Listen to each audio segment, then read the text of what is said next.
What's going on everyone, Manny of the Game and Manny channel here, and welcome to another video. It's been a while since my last video. The reason? I still don't have the Switch 2. Anyways, with the Mario 40th anniversary is coming up, I thought of looking back at the previous Mario anniversary, the 35th anniversary, where it offers events, tie-ins, merchandise, and more to celebrate the series. Will it be better than the 40th anniversary, or will it be the other way around? And I never thought I would be doing this video, as I remember working on a video like this one a few years ago, back when this channel had like 70 to 80 subscribers before hitting 100 in April 2021. And a month later, the video was at 95% completion, but for unknown reasons, I somehow abandoned the video. And I don't know why. And it was also during those times when my channel started gaining subscribers every day till I hit 200 subscribers 3 months later.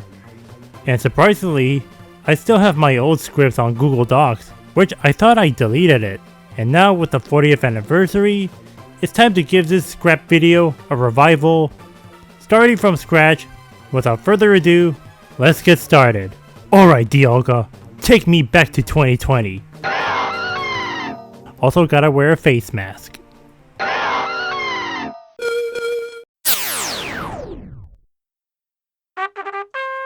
The anniversary started off with the Nintendo Direct, focusing on the anniversary event on September 3rd, 2020, back when the world was in a crisis situation. The Direct itself is a 60-minute presentation containing announcements of games, events, and products by the end of March 2021, and it showed off the following: Game & Watch Super Mario Bros., Super Mario 3D World plus Bowser's Fury, Super Mario Bros. 35, Mario Kart Live Home Circuit, a variety of events and products including Mario-related My Nintendo missions to get pins, the announcement of the Super Mario Kart Tour and Mario Kart Tour, merchandise in Nintendo New York Store or Nintendo website, a Ninja speedrun level in Super Mario Maker 2, a Super Smash Bros. Ultimate event, a Mario-themed Splatfest for Splatoon 2, Mario-themed items in Animal Crossing New Horizons, as well as other products including shoes, clothing, board games, toys, and Lego Mario, Super Mario All-Stars on the SNES Nintendo Switch Online, and finally Super Mario 3D All-Stars. Now this is an interesting way to start off the anniversary event. Right after the Direct, Super Mario All-Stars was released on the SNES NSO. Now for those that aren't familiar with this game, it's basically a collection of remakes of the 4 NES Super Mario Bros. Titles: Super Mario Bros. 1, Super Mario Bros. 2, Super Mario Bros. 3, and Super Mario Bros. The Lost Levels, but with better visuals and controls, which I prefer. I'll say there's not much to say about it, but it's a really good inclusion to the service if you ever want to play these NES games in a better way. On September 8th, the Super Mario Kart Tour has arrived in Mario Kart Tour. Like most tours in the game, it lasted for 2 weeks from September 8th and ended on September 22nd. As the name of the tour suggests, it is based on the original Super Mario Kart. Like most tours until the 2023 anniversary tour, this tour receives a variety of new content being added in this tour, with the drivers being a new alternate costume of Mario, Mario SNES, which is entirely a 2D sprite ripped straight from Super Mario Kart, and the returning driver being Donkey Kong Jr., whose last appearance in the series was in, well, the original Super Mario Kart. And just like with Mario SNES, DK Jr. is entirely a 2D sprite also, ripped straight from Super Mario Kart. There's also an introduction of new vehicles including the 8-bit pipe frame, which I wish it was in Nate Deluxe because it looks so cool. A gold variant of a pipe frame, and the variant of the DK Jumbo, DK Maximum. Next are the gliders including an 8-bit star and the Super Mario Kart glider. However, most of these are either locked behind a gacha pipe and a paywall, and we all know how controversial the gacha pipes are. But thankfully, these got replaced with the Spotlight shops 2 years later. This tour also introduced a new remix track being RMX Rainbow Road. The track is based on SNES Rainbow Road with same aesthetics, same inclusion of the star swamps, and with some newly additions with the star rings and the asteroids. So overall, I say it was a decent tour when I played it. Never got the SNES drivers, and I was sad because I wanted to pull an SNES driver because I find it really cool to see a 2D character in the 3D game like Mario Kart Tour. But I was able to get these characters in later tours. And yeah, that's pretty much it about the Super Mario Kart Tour. Super Mario 3D All-Stars, the main highlight of the 35th anniversary. It is a collection of 3 3D Mario games, Super Mario 64, Super Mario Sunshine, and Super Mario Galaxy. In addition to this collection, a list of soundtracks of all 3 games. Now of course all these games have differences compared to their original releases. Super Mario 64 is based on the Shindo Pactao version. This version in 3D All-Stars is known to have a higher resolution with its textures, such as on Mario, several characters, enemies, objects, and paintings. And honestly, I'm not actually surprised to see this game as it has been re-released multiple times on Wii and the Wii U, but I do admire the high definition in this collection. Next is Super Mario Sunshine, which is the first time it ever got re-released. And this game is why I bought this collection, as I never owned a GameCube, and my experience with this game, oh boy, I'm gonna be real. And this is going to be controversial to say, but I think Super Mario Sunshine is the worst 3D Mario game I have ever played. Boo! You stink! The difficulty is completely insane, especially in secret levels without using FLUDD. There are way too many bugs and glitches at some point in the game. Now look, if you like this game, then more power to ya. But this game ain't for me. And sure, there are a few changes about this version, but because of never growing up with the GameCube, I couldn't see any changes, to me at least. And finally, Super Mario Galaxy, I say I enjoyed it. When it comes to this collection, this is actually the first time I ever played a Mario Galaxy game, and the controls are very generous, and it's a perfect game for the use of the Joy-Cons, even though I'm much more of a pro controller player myself. And I think this game is way better than the other 2 in this collection. And that's pretty much it outside of the soundtracks. This collection doesn't have any other content, and this is supposed to celebrate the 35th anniversary of the series.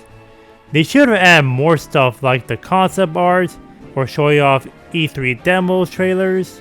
However, I did somewhat have a good time with this, even though it barely has any content. Unfortunately, I can't play this game anymore because I deleted my sister's old account on my Switch, which is the account that bought the game. No worries. I could just get this game off the eShop, right? Right? Wait. Why do I hear scary music? Oh no, now I remember. So yeah, for those of you who don't remember, this game was released on September 18th, 2020, but it is only available for 6 months until the end of March 31st. Many people, myself included, aren't fans of Nintendo's decision, but to be fair in 3D All-Stars case, it's not that big of a deal in my point of view. If I ever want to play these games on the Switch, Super Mario 64 is already on the Nintendo 64 NSO, Super Mario Sunshine is already confirmed exclusively for Switch 2. As for Super Mario Galaxy 1, I could see Nintendo adding Wii games on the NSO, probably in a few years. However, it is still possible to get 3D All-Stars, but you just have to buy them online with these prices. But 3D All-Stars aren't the only games to be limited for 6 months because On October 1st, Nintendo released another Mario related title to celebrate the 35th anniversary. Super Mario Bros. 35. Super Mario Bros. 35, a game that is exclusively to Nintendo Switch Online members. This is the original Super Mario Bros., but in the form of a battle royale with 35 players competing in the match by going through different levels from the original game until one last standing wins. This game was developed by Eureka, the same developers behind Tetris 99, which uses a similar battle royale mechanics in Super Mario Bros. 35. The core gameplay is simple. Just go through many courses at random. But during your progression, when you defeat enemies, the game will send the enemies to the other players. The player is also given 4 different strategies to target the other players. And you also have items as well as the item roulette. And the game also has a time limit. Defeating enemies or grabbing items can increase time. And it can be very chaotic with a bunch of stuff that is going on. I spent hours on this game, and it was very addicting, even though we played SMB 1 like a billion times. I still had a good time, and I love this game, and it's my favorite way to play the original Super Mario Bros., which makes me so mad that Nintendo decides to Thanos snap the game! Just like with 3D All-Stars, this game is also limited up until March 31st, and after that day, the game is dead, finito, unplayable. Why Nintendo? I love the concept of the 2D Mario game in the form of a battle royale, and I want to see the other 2D Mario games have that similar treatment, but without being limited. Nintendo, please release Super Mario Bros. 99 already. Next is Mario Kart Live Home Circuit, a game that nobody remembers its existence. The game heavily focuses on the use of the physical kart toys of Mario and Luigi with a camera feature in the back to live stream the areas to the Nintendo Switch. Now of course the toys are sold separately while the game itself is a free download, and when purchasing the toys, it comes with its own setups where you can create your own courses. As you can probably tell, this is the closest we get for a Mario Kart Maker game. This game also has different modes. You got the usual Grand Prix, time trials, then you got custom race, which is basically versus mode, or I don't know, I don't fucking play this game. Then you got Explorer mode, where you can explore whatever you like. I think I know where the idea of free roam mode comes from. Yeah, there's not much to talk about this one. Sure, the game also includes other content such as costumes, as well as different kart parts, but this game is pretty bland and boring and not that interesting. Thankfully, I never got my hands on it because I don't want to buy a $70 toy just to play a bare bones game. I would rather have an actual Mario Kart Maker than this. Friday the 13th, which is the day when the Game & Watch Super Mario Bros. Were released. It's just the Game & Watch system but featuring Super Mario Bros. 1 and Super Mario Bros. The Lost Levels, and the updated ball with Mario and Luigi. And it features a clock with Super Mario Bros. Aesthetics, with different animations depending on the time, as well as featuring really cool looking 2D artworks. A Ninja speedrun level was released called 35th Anniversary Auto Mario. It's just your typical Auto Mario level in the Mario Maker games. I forgot Ninja speedrun exists.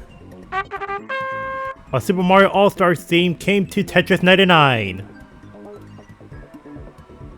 Yeah. Up next, a Mario themed Splatfest was held in Splatoon 2 from January 15th to 17th. This is the 4th post Splatfest after Chaos vs. Order, as well as being the only post Splatfest that is entirely brand new, instead of being a previous rematch Splatfest. And this Splatfest is technically the final Splatfest of Splatoon 2.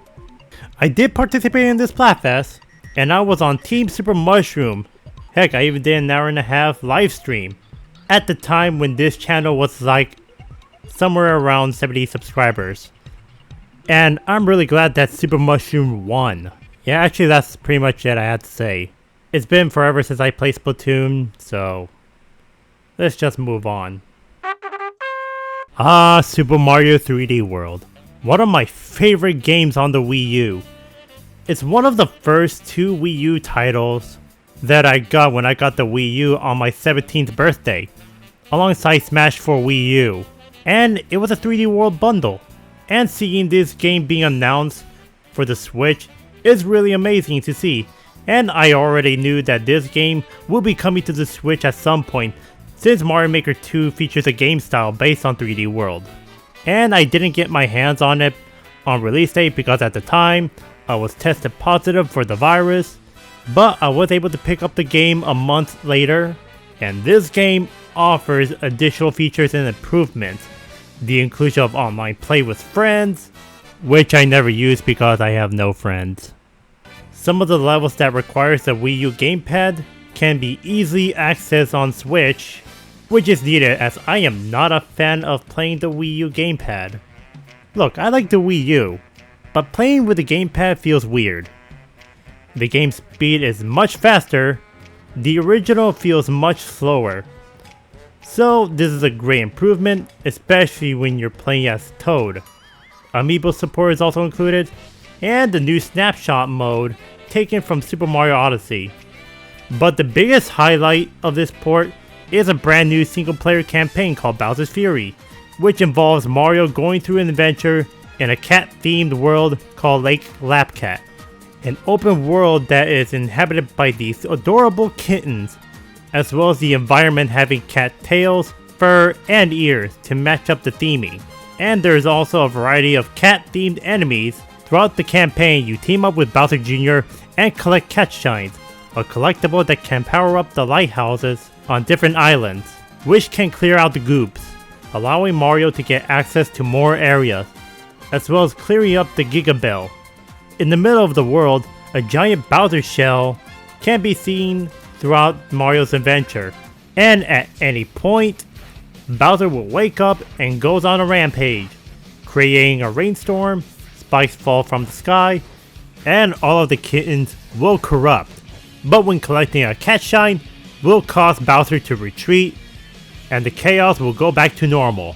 But if you collect enough cat shines, a Giga Bell will appear, allowing Mario to use it and transform into Giga Cat Mario, and have access to battle against Bowser, with a really badass music that sounds like it came straight from Final Fantasy VII.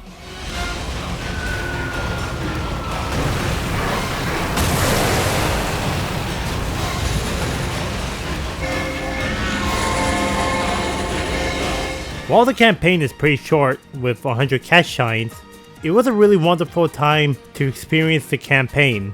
The same applies with the familiar 3D world. A free update released on Animal Crossing New Horizons version 1.8.0 update.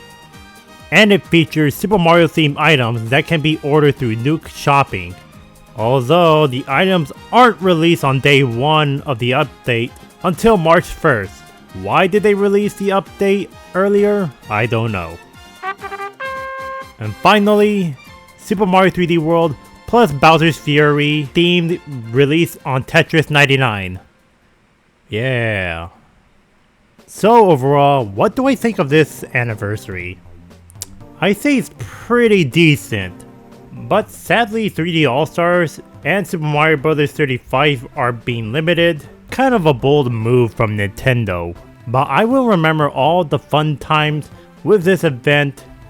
With that being said, thank you guys so much for watching. If you enjoyed this video, be sure to give this video a like and leave a comment down below what you think. And if you're new to the channel, please why not hit that subscribe button for more Nintendo content. Well, with that being said, goodbye, take care, peace.